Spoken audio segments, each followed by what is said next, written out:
এইটা ভর্তা না রে ভাই, পুরাই আগুন। নিজে বানিয়ে নিজেই ফিদা হয়ে গেছি এই ভর্তার উপর। বানানো শেষ করে কয়েকটা ভাত নিয়ে বসে গেছি খেতে। আলহামদুলিল্লাহ, মাশাল্লাহ, এত মজার ছিল এই ভর্তাটা।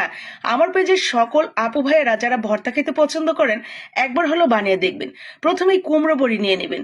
বাজারে কিনতে পাওয়া যায় এই কুমড়ো বড়ি, মাসকলার ডাল আর কুমড়ো দিয়ে বানানো হয়। সেগুলো সুন্দর করে তেলে ভেজে নিয়ে শুকনো মরিচ, রসুন, পেঁয়াজ এবং ধনিয়া পাতা সেগুলো ভেজে নেবেন। এরপরে প্রথমেই শুকনো মরিচের বোটা ছাড়িয়ে লবণ দিয়ে শুকনো মরিচটাকে গুঁড়ো করে নেবেন। তারপরে পেঁয়াজ, রসুন এবং ধনিয়া পাতা সেটাও বেটে নেবেন।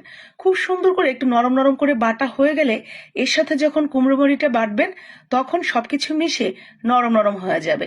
আর কুমড়ো বড়িটা খুব সুন্দর করে ফাইন করে ভাজবেন, যাতে বাটার সময় একদম মিহিভাবে গুঁড়া হয়ে যায়। এরপরে সবকিছু মিশিয়ে আবারও 2-3 বার বাটা দিয়ে নিলেই দারুণ একটা ভর্তা হয়ে যাবে। বাড়তে বাড়তে এর ঘ্রাণেই না আপনার ক্ষুধা বেড়ে যাবে অনেক গুণ। এত মজার এই ভর্তাটা, অন্য লেভেলের একটা ভর্তা। আমার তো বাড়তে বাড়তেই এত বেশি ভালো লাগছিল এর ঘ্রাণে, মানে আমি নিজেকে আর ধরেই রাখতে পারছিলাম না।